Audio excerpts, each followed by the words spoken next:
একটি দেশের সরকারি কর্মচারীদের জীবনমান এবং রাষ্ট্রীয় অর্থনীতির প্রতিচ্ছবি ফুটে ওঠে তাদের বেতন কাঠামো বা পে স্কেলে।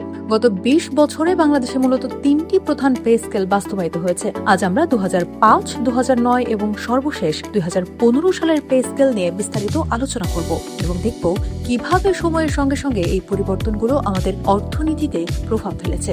শুরুতেই ফিরে যাই ২০০৫ সালে। তৎকালীন সরকার ২০০৫ সালের ১ জুলাই থেকে নতুন বেতন কাঠামো ঘোষণা করে।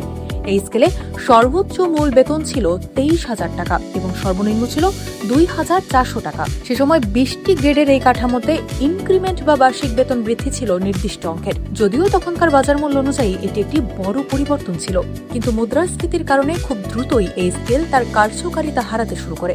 কর্মচারীদের মধ্যে অসন্তোষ দানা বাঁধতে থাকে, যা পরবর্তী একটি বড় পরিবর্তনের পথ প্রশস্ত করে। ২০০৯ সালে আওয়ামী লীগ সরকার ক্ষমতায় আসার পর ১ জুলাই থেকে কার্যকর হয় নতুন পে স্কেল।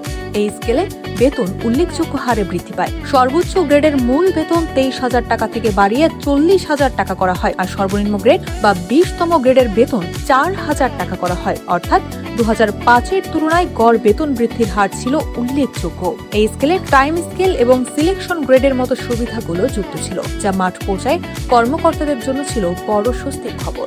এবার আসা যাক বর্তমানের সবচেয়ে আলোচিত এবং কার্যকর থাকা অষ্টম পে স্কেল বা ২০১৫ সালের কাঠামোতে। এটি ছিল বাংলাদেশের ইতিহাসে সবচেয়ে বড় বেতন বৃদ্ধি। ১ জুলাই ২০১৫ তারিখ থেকে কার্যকর এই স্কেলে সর্বোচ্চ বেতন নির্ধারণ করা হয় ৭৮,০০০ টাকা এবং সর্বনিম্ন ৮,২৫০ টাকা।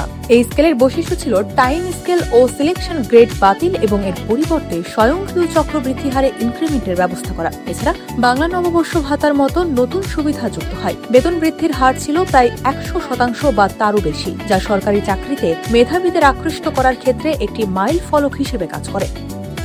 ২০১৫ সালের পর প্রায় ১১ বছর পেরিয়ে গেছে। বর্তমানে বিশ্বজুড়ে মুদ্রাস্ফীতি এবং জীবনযাত্রার ব্যয় কয়েক গুণ বেড়ে যাওয়ায় সরকারি কর্মচারীরা নবম পে স্কেলের দাবি তুলেছেন। যদিও সরকার বর্তমানে বার্ষিক ৫% হারে প্রণোদনা বা বিশেষ ভাতা প্রদান করছে এবং নবম পে কমিশন গঠিত হয়েছে, তবুও একটি পূর্ণাঙ্গ নতুন পে স্কেলের প্রয়োজনীয়তা এখন সময়ের দাবি। গত ২০ বছরের পে স্কেল বিবর্তনের চালচিত্রটি ছিল এরকম। ২০০৫ সালের পে স্কেল সর্বনিম্ন গ্রেড ২০ বেতন ছিল ২,৪০০ টাকা এবং সর্বোচ্চ গ্রেড ১ ২৩,০০০ টাকা। এটি ছিল সাধারণ বৃদ্ধির ধরন। ২০০৯ সালে এগুলো উন্নীত হয় ৪,০০০ টাকা এবং ৪০,০০০ টাকা, যা উল্লেখযোগ্য বৃদ্ধি নিয়ে এসেছে টাইম স্কেল সহ। অবশেষে ২০১৫ সালের অষ্টম পে স্কেল সর্বনিম্ন ৮,২৫০ টাকা এবং সর্বোচ্চ ৭৮,০০০ টাকা নির্ধারণ হয়েছে, যা ইনক্রিমেন্ট ভিত্তিক বৈপ্লবিক পরিবর্তন হিসেবে পরিচিত। এই যাত্রা ২,৪০০ টাকা থেকে ৮,২৫০ টাকা পর্যন্ত দেশের অর্থনৈতিক সক্ষমতার প্রতিফলন। এই ছিল গত ২০ বছরের পে স্কেল বিবর্তনের চালচিত্র। ২,৪০০ টাকা থেকে আজকের ৮,২৫০ টাকা পর্যন্ত আমাদের বেতন কাঠামোর এই যাত্রা দেশের অর্থনৈতিক সক্ষমতারই পরিচয় দেয়।